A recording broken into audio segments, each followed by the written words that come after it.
Hey, what's up, you guys? Whoa.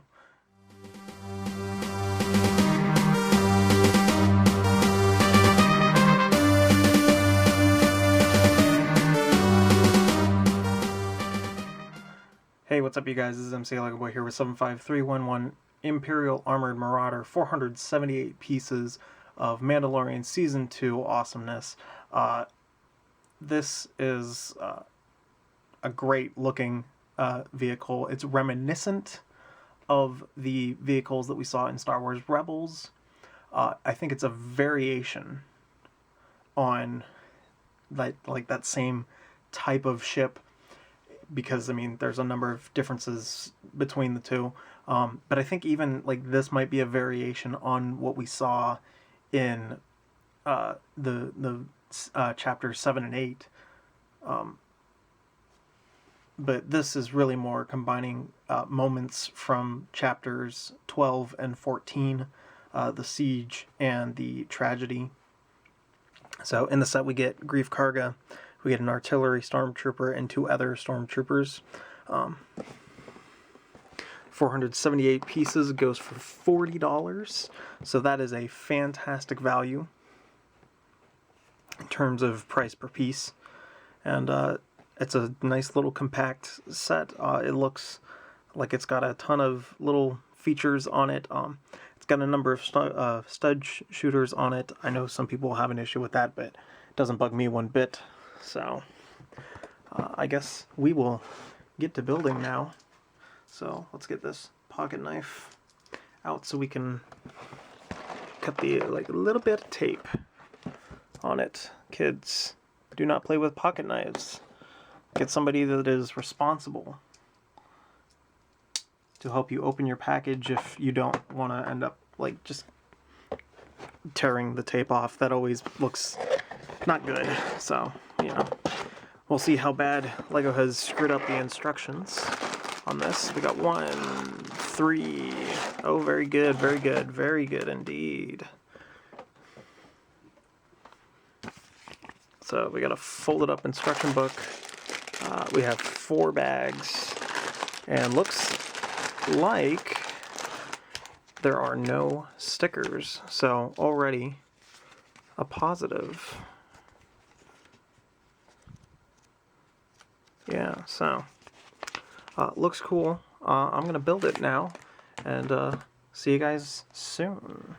So after having been built for a few days and like just kind of messing around with it a bit, I love this set. It's fantastic. The Imperial Armored Marauder is absolutely worth every bit of the $40 that you pay for it, which I mean was already a great deal. Again, 478 pieces. Now, granted, like a number of those pieces are small, but it's fantastic.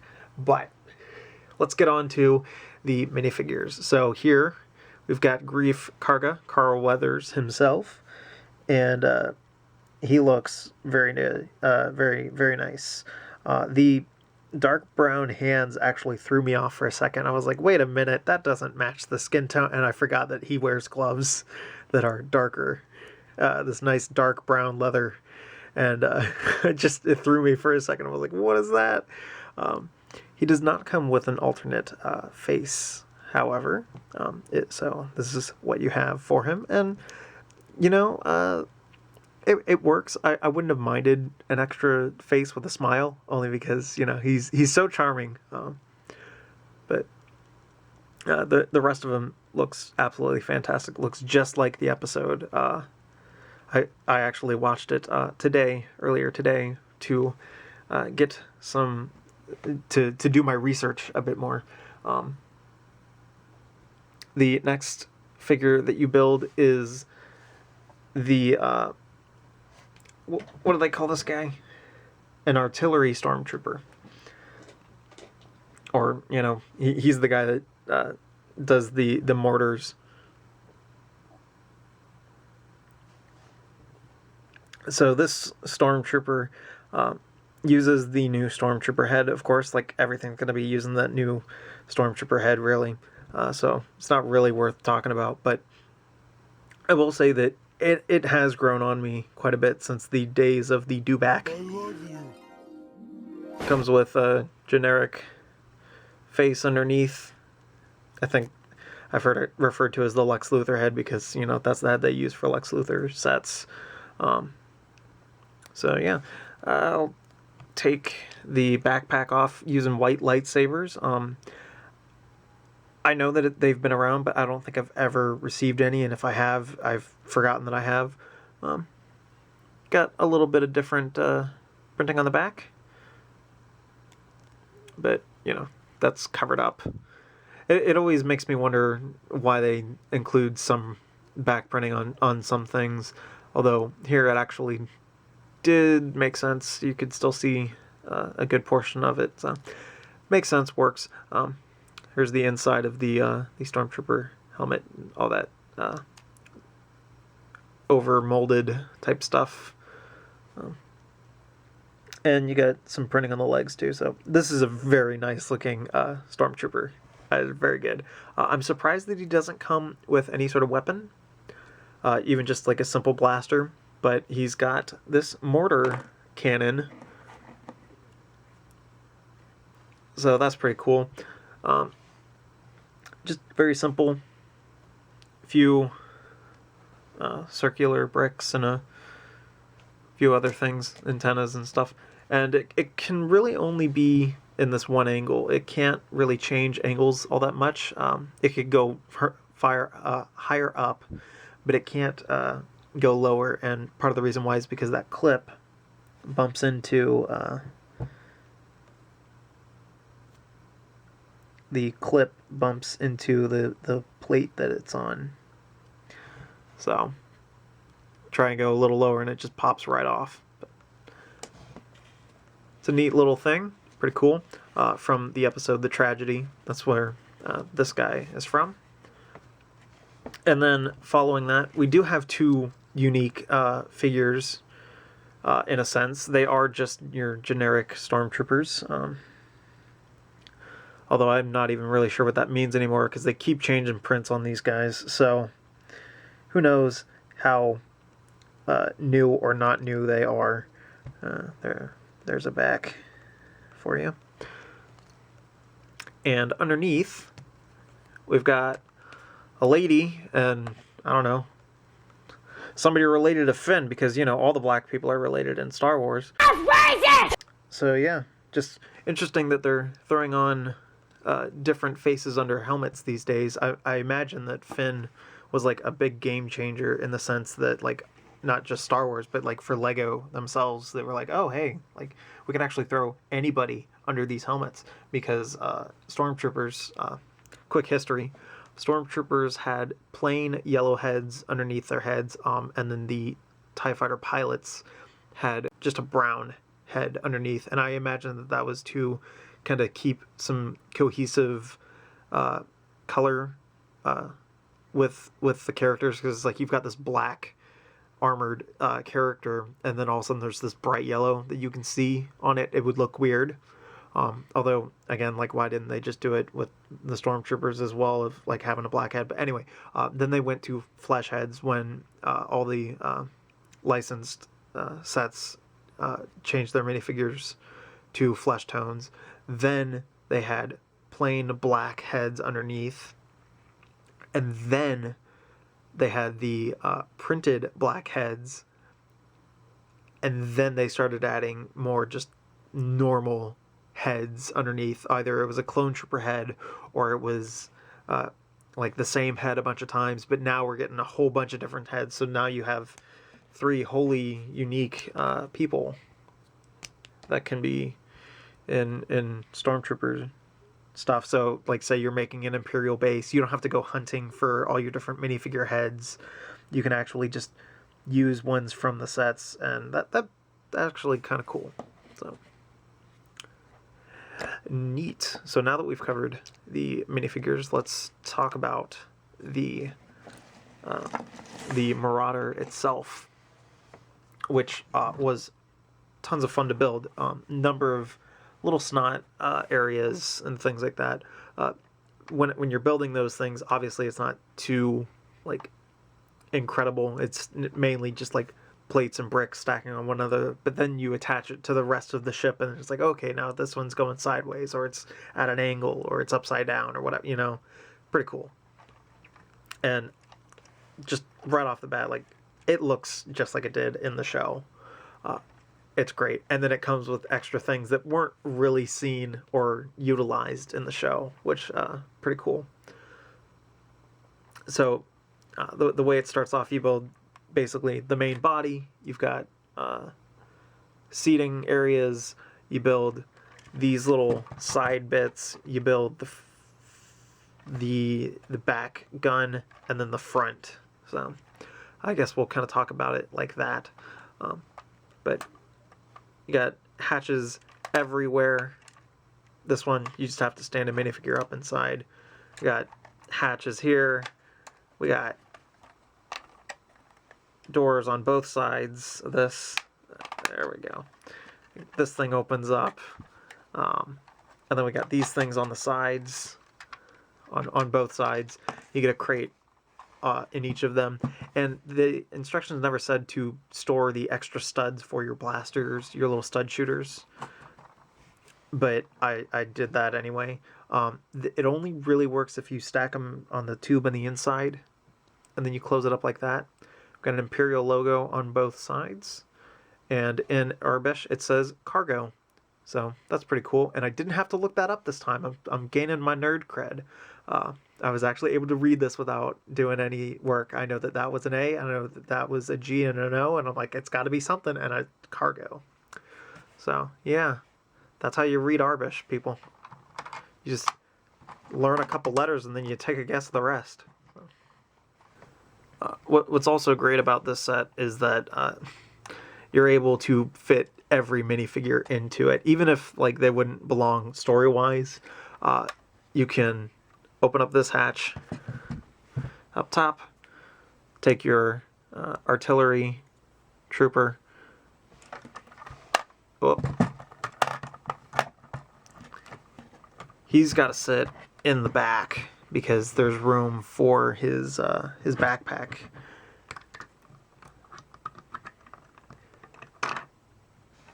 It's not the easiest with your big fat adult hands. This one's definitely made more for children in mind.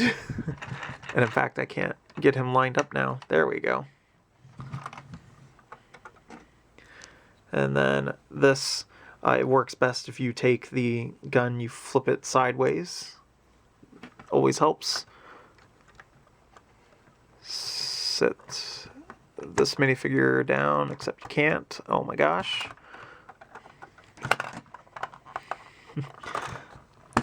Sometimes it's just easier to rip the set apart.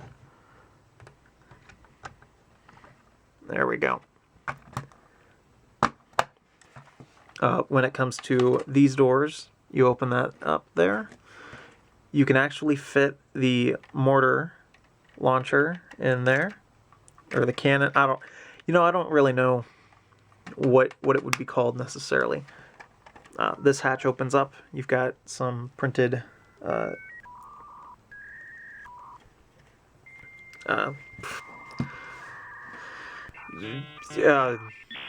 dashboard. You have a dashboard basically. Flip the gun around. This also flips up so that you can place the minifigure inside, and you think to yourself like, oh man, look at all this extra room that's up front, but it's really not, because as soon as you close this up on top, it kind of becomes pointless to have anything there. You might be able to get away with throwing a couple things there, but boom, just like that. What I also appreciate about this is that while these are open, they're actually supposed to be open. There are no like sealed windows in this front area, this front cabin. When you get to the back, the gun, it can't spin all the way around like it does in the show, but it does move a seat around just like it does in the show when Greef's in the back shooting down speeder bikes and TIE fighters, or at least like a few speeder bikes, a scout trooper, and one TIE fighter. And then this goes back up there. And can we see inside? You can see a little bit inside, but there you go.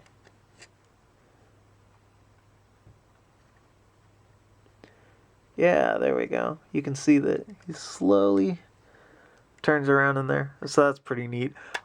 This area, it might be a little bit larger than it was in the show, and these were more of a sealed glass type windows, but still great to have that detail in there. Same with these. Oh, I hit the camera. Jeez. These little boosters on the side. They looks just like the show, really. So yeah, like this thing is great. It's just packed full of detail. We got these little guns on the side. So many little hatches and compartments and like easy access for all your figures. The hardest one really is right here, dealing with that. It's not the most fun to mess with, but it's like, come on, you can fit the entire set, or like all the accessories and such, in the main thing of the set. That's perfect. That's great. That's wonderful. About like everything is perfect about this. Like it looks just like it does in the show. There's a great functionality and playability.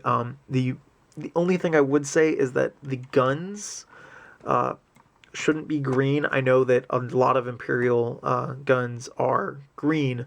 But even on the set, they show that this blast is red, and it is red in the show. So maybe have these studs be red. But again, like that, those are like little semantic things. It's not like the whole section of the ship is completely wrong or so, you know. I guess another thing would be that there are, like, some may see this as a problem. There are some areas of dark tan that you can see, and some reddish brown. I personally kind of like that because this is an empire without the backing of the empire. This is a remnant group, and I kind of like the idea that things are rusting out because they're not able to be cleaned as properly as they used to be and stuff like that. So actually, I would kind of prefer there to be even more of this kind of dark tan and some reddish brown kind of around the base of this thing at the very least, you know. But that's a little thing. Like if that bugs you, they should be easy to swap out. They're all like just a few plates and basic bracket pieces. They're not hard to come by at all. You even use a 3-long brown bar for these guns. So if you absolutely must, you can replace everything that is not gray with something that is gray. But I do appreciate the little tiny touch of color that it gives. But yeah, man, like this set, fantastic, perfect size. Like this is great. And again, like value for money. This is like the antithesis to Duel on Mandalore.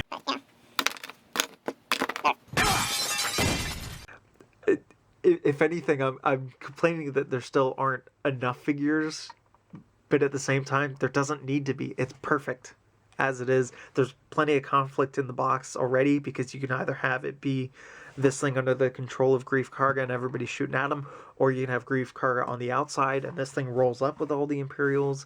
I mean, it works for both sides, really. And I could actually see this as an army builder. Yes, you would have too many Greef Kargas, but, I mean, at the same time, you're getting 2 standard stormtroopers and an artillery guy. You get this a couple times with maybe a battle pack or 2 that will eventually come out. Because, you know, they'll find another way to make a battle pack with a bunch of stormtroopers. And if you didn't already get the one from 2019 with plenty of them, and you could like recreate some scenes or make your own stuff. So like this wonderful set. I absolutely recommend it. It's well worth the money. It's a great build experience. It's a great play experience. This set is what needs to happen more. It's part of why I was so excited for the summer 2021 wave of Lego Star Wars sets, because it's a ton of new stuff. And if every set is going to be like this, or most sets are going to be like this, I hope that they are, because I still have the Mandalorian Gauntlet Fighter and the Imperial Light Cruiser to go in terms of things that I build. But like, if we can get more stuff like this, full of like functions and features, looks good for display, even if it's not intended to be, and is something new, like that gets me excited. It's why I bought almost everything from this wave of sets. So anyway, this has been MCLegoboy with 75311 Imperial Armored Marauder. See you guys.